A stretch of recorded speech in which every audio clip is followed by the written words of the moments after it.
Edit audio. Hello, hello, and welcome back to the Be Well Sis podcast. I am your host, Dr. Cassandre Dunbar. If you are watching on YouTube, you can see my little festive headgear.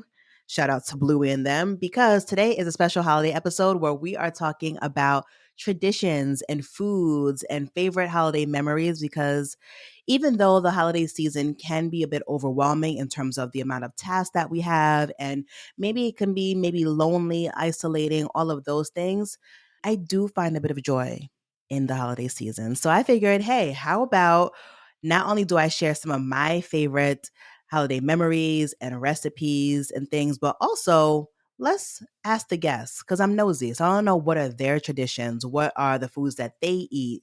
And what are some of their favorite holiday memories? So this episode is a little bit of an interview, like a compilation episode, in addition to kind of being solo. So it's like a melange, if you will. So again, we are talking about the holidays, and my favorite holiday is Thanksgiving. The origin of the holiday is awful. But before I knew any better, I always loved Thanksgiving because I like what it represented, coming together with friends and family and being grateful for what you have and breaking bread together. I love to eat. So anytime there's a reason for us to eat, I'm there, and sign me up. The other thing too is, when I grew up, we did not celebrate a lot of the holidays. Again, super duper Christian. So even Christmas was off the table for us, because the origin of Christianity, not Christianity, but the origin of Christmas is pagan. That's been intertwined in Christianity. So we weren't allowed to celebrate that. Plus, we ain't got it. So even if we did want to celebrate Christmas for a year or whatever, we just did not have the funds to do so. So going back to school the week after the holiday break, I always hated that shit. I'm just like, okay, I'm happy that y'all are fly. I'm happy you guys got new clothes. I'm happy you guys got new electronics and all the things, and hearing about the stories about what they did, where they went, what they saw over the Christmas break. I was like, whatever. Like, I was hating. I really was, because I didn't get all those things. But Thanksgiving, I knew for sure that my Thanksgiving spread at home was just as lit, if not more lit, than theirs. Okay. Were the foods a little bit different? Absolutely. We're Haitian. So we may have chopped that turkey down. We may not have actually roasted the whole thing together. We may have chopped it down, made several turkey dishes. Our spreads can be a little bit different, very rice based. We have plantains on deck, all of those things. But I knew that is a holiday that I knew was similar to that of my peers. And as a kid, you want to feel like you are similar to your friends and all of that. So that was the only holiday that I felt like, okay, we doing this and we doing this right. And also, I'm grateful for the fact that even though our beginnings were very, very humble, right? My mom is a single mother. She was taking care of me by herself and supporting family back home. We just did not have it. But what we always did have was food. I do not know what it means to be hungry, and I'm so grateful. So yeah, Thanksgiving was always lit.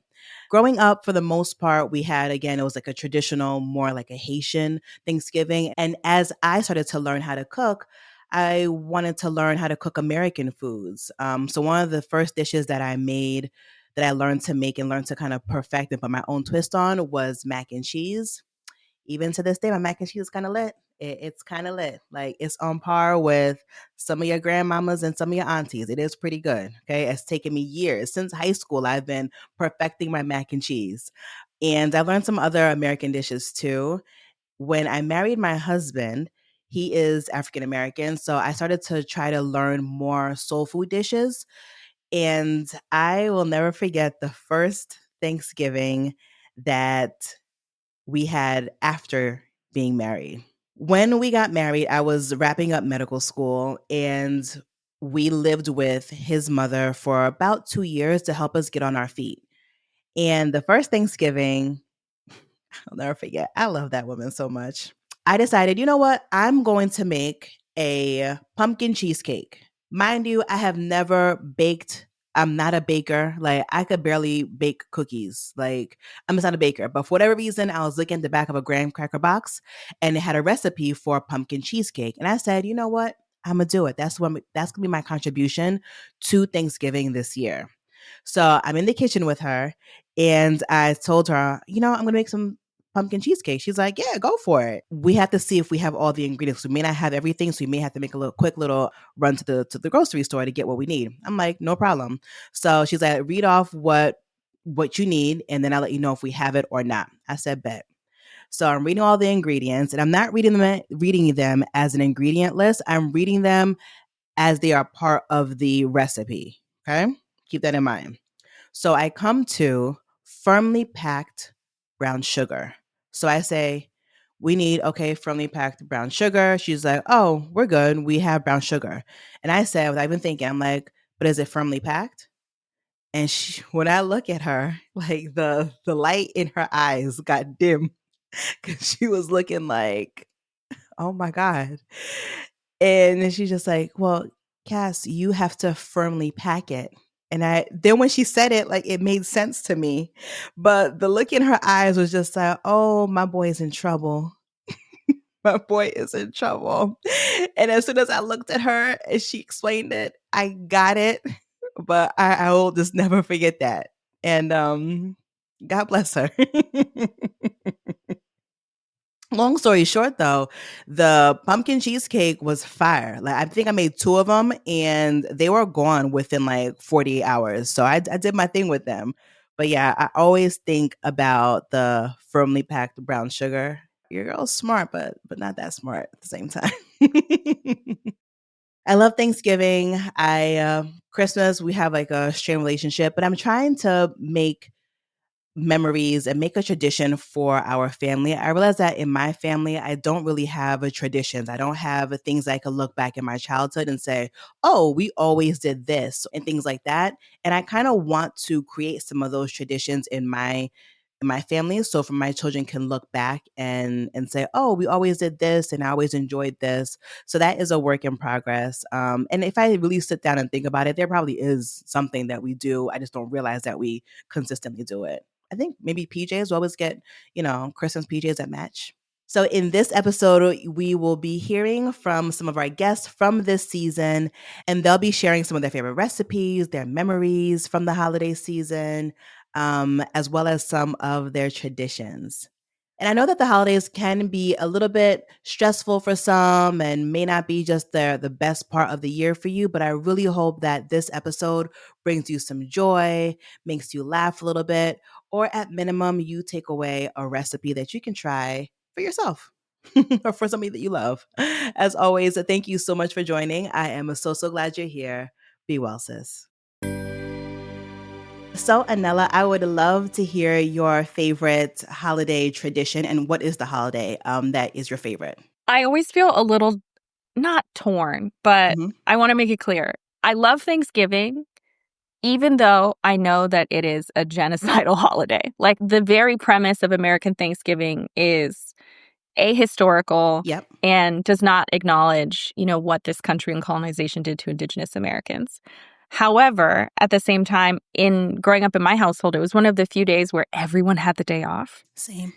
Right? And it's like, we don't get a lot of free time in this country. We don't have a lot of paid time off. We don't have a great social safety net. So when I moved out of the house, I became the person who would always host Friendsgiving. And it's something I love doing.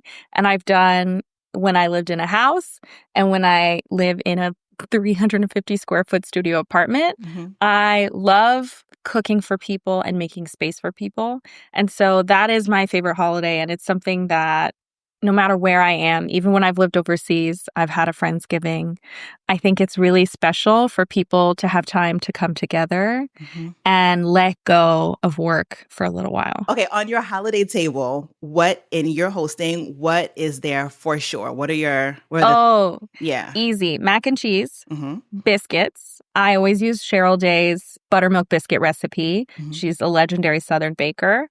And then I'm probably going to do a chicken dish, but something like not traditional because I don't like turkey that much. Same. So I, last couple of years, made a chicken tagine, like a Moroccan chicken tagine that had the preserved lemons and the olives. So good. And then I'll freestyle from there. Like those are my staples. But some years I might be into sweet potato pie, and other years I'm like, I'm not really feeling pie. We got to do a cake. And I really do like to host. So for me, it's a way to flex my creativity. I love it.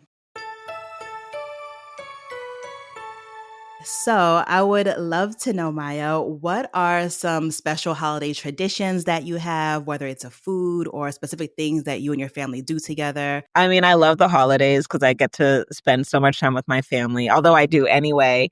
But during Christmas, like right before Christmas, me, my sister, and my nieces, we will go to a hotel that has an indoor pool and the girls will swim. And then we order room service and we just spend the night together. And they just love having, their little girls' weekend without their dad and their brother.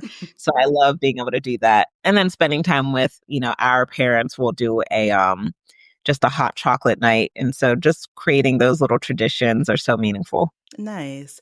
So you mentioned that you are a first generation American and your parents are a Liberian. Is there like a special dish that you guys can count on will be at the Thanksgiving or the Christmas table that is Liberian? Oh, honestly, it's just whatever we request that year from my mom. So whether it is going to be some jollof rice or it's going to be cassava leaf or palava sauce, there's so many good ones. And thankfully, my mom could just make it on the spot. She'll say, we always like talk about what's our Thanksgiving or Christmas menu, before they do everything. I love that everybody knows I'm not contributing anything. I contribute money. So I cover I cover gifts, trips, whatever.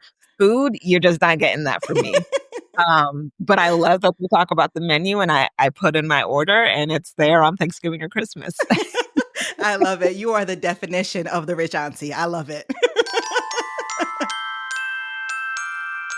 Okay, so let's talk about your favorite holiday memory. So one year under the Christmas tree, everybody used to give me their gifts to wrap because I could wrap them to look good like the store, but family got lazy. I would know what everyone's getting but me. And my gifts were the janky looking ones under the tree because they couldn't wrap.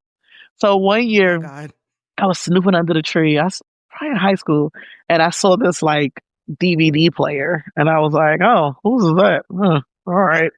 And so I remember pulling my mom to the side and was like, Ma, I think Dad got me a DVD player for Christmas. I don't want a DVD player for Christmas. My TV has a DVD player on it. It to be a part of it. I was like, I don't really want that. And she was like, oh, okay. Well, just be grateful. I'm like, you're right. All right, whatever. Wow, that was from my mother. Wow, on Christmas morning. She's all sad, like, dang, I done messed up. I felt so bad. Because my dad historically was like the electronics guy. Like he would just drop a stereo, drop a CD player, whatever he could find. So I just knew it wasn't from her. Like I just knew it was that. So my mom was like, here, Dale. And I'm like, oh, shoot. Oh, my gosh. So I went to her later on that day. I was like, Mom, I'm so sorry. She was like, yeah, you kind of hurt my feelings, girl. Like, come to me. I was like, I promise I'm going to use it. I love it, blah, blah, blah. She's like, we can return it. I'm like, no, I'm going to use it. I'm sorry. That DVD player lasted me for years. I took it with me to college. Like, it ended up being a really good gift for me. So I was like, I'm sorry. So every time when we were moving to college, she was like, gonna take your DVD player. So goodness. I learned not to say nothing about gifts under the tree. Just mind my business and let it be. Yup. Get to rapping. That's it. Yes. And then a tradition. So my mom used to make the best fried potatoes every Christmas. So we used to have either Christmas Eve or Christmas Day, like brunch. And my mom would go all in and be like waffles, potatoes, because we were allergic to eggs when we were little. So we used to do like potatoes and other things like that, and sausage and grits and a little bit of everything. And my mom, the time and precision that she used to take with chopping up the potatoes, washing the potatoes. And I used to eventually do that. We had this old butcher knife. Like, I don't know when it got in our family. It might have been my grandma's. It was old and brown. But that thing, slicing and dicing the potatoes and frying them up. And so now that's something that I do. Like, I'll make them regular, like on and off. But for Christmas morning, I always make my mom's fried potatoes. And, now Athena starts to kind of chop those up with me. And she helps me to cook those as well. And even Zora. And this last Christmas, we were in Arizona. And so I had extended family there. And I did a whole breakfast, like inspired by the things my mom used to make, the waffles, grits, her favorite fruit. She likes grapes and pineapples, deep fried potatoes and everything like that. And I just kind of shared that with my in-laws and my whole family. And it was a whole thing to be able to bring her into us with meals. Because my mom, people would travel far and wide to come get those deep fried potatoes. Like she would make those. Yeah. Wow. Oh, beautiful. Thank you for sharing. You're welcome. I got to get that recipe. Shoot. Right. I got you. So for us, like a big like holiday celebratory tradition is jollof rice, which is a rice, like a tomato-based stew rice. We make it like there's been jollof rice wars between like Ghanaians and people from Senegal and Nigerians, right? Who has the best? It's Nigerians, by the way, but that's a big part of it. But also for us, it's like we also really love puff puff. I feel like puff puff is a very celebratory, like jollof rice you can get like pretty often, but like puff puff is like definitely celebrating. And it's like, I would say it's almost like an African donut. It's like flour, sugar, water, and then you fry it. And then there's buns, which is like it's like a version of, it's puff puff, but you add milk instead of water. And it's like, it has a bit more of like a cakey like consistency. Those are also, I think, like very much I would expect to see for like a holiday celebration. So like Christmas, you're definitely going to have like jollof rice. You're going to have puff puff for your dessert and buns for sure. Okay. Yeah. Love it. I'm going to tell you what they have me make, girl. Okay, go ahead. So I be in there. I make two things and I get harassed for them. I make the best pecan pie ever. Ooh. I make it from scratch. I make the best pecan pie, and I make for the holidays. I'll make like maybe like 4 to 5 different cheesecakes. Oh my goodness! And a good key lime pie because everybody. So the gentlemen in my life don't want to share with each other. So I make everything special for each one of them. And then for my friends for the holidays, I make these beautiful pecan pies for them. And they just love them. I love it. That's my Jimmy Jam. So talk to me about what are the flavors of cheesecake that you're making? So I make a pumpkin cheesecake. I make a sweet potato cheesecake. I make a regular cheesecake. I make a strawberry cheesecake. And then I make a Oreo cheesecake. Oh my gosh. I'm making these. And I'm making these, and I make my whipped cream from scratch. So I do as much as I can, like everything. They're not fat. They're full of fat. As they should be. It's the holidays. As they should be, right? I'm not skipping out anything. Very high quality ingredients. But also I make a killer like key lime pie because that's my husband and my little nephews. That's their favorite pie. But everyone knows I won't do it for Thanksgiving. I cook all of these legit for the holidays, like Christmas. I'll cook all of this for Christmas for them. Wow. Ooh, I want to come over for Christmas. But beautiful. Thank you for sharing.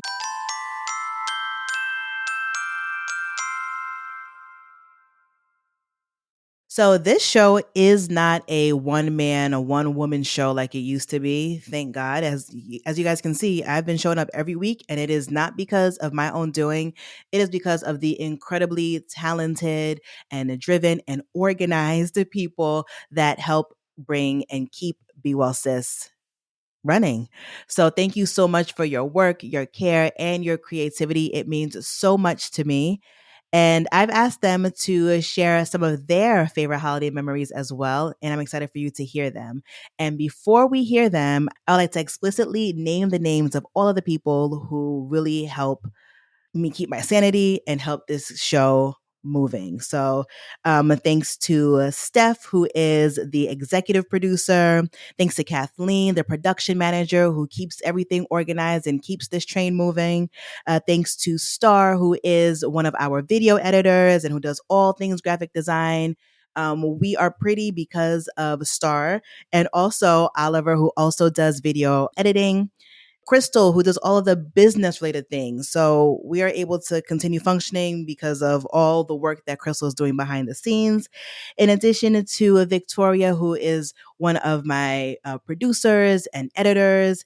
And last but not least, my favorite girl from across the pond, Meg, who is my producer and editor in chief, if we'll say. I just threw that in there. But thank you so, so much. I am so, so grateful for all of your work, for all that you do. And thank you for helping Be Well Sis to stay afloat. So with all that being said, you're going to hear from Oliver, Victoria, and Meg as they share their favorite memories and traditions from their families for the holidays. I was adopted from Vietnam when I was a baby right around Thanksgiving. A typical American Thanksgiving was difficult to find in Ho Chi Minh City at the time, but my parents somehow managed. In the following years, it became a tradition that the day before Thanksgiving, we would get Vietnamese food as a celebration of my gotcha day and so my mom didn't have to cook. Up in Leesburg, Virginia, where I grew up, we went to a restaurant called Saigon Cafe and got the build-your-own lemongrass beef rice paper wraps and pho. I've never really had much of a connection with my Vietnamese heritage, nor with my adoptive Italian and Irish-French sides, but the one thing that always brought us together was food, which brings me to another food tradition my family has, Christmas Eve appetizers.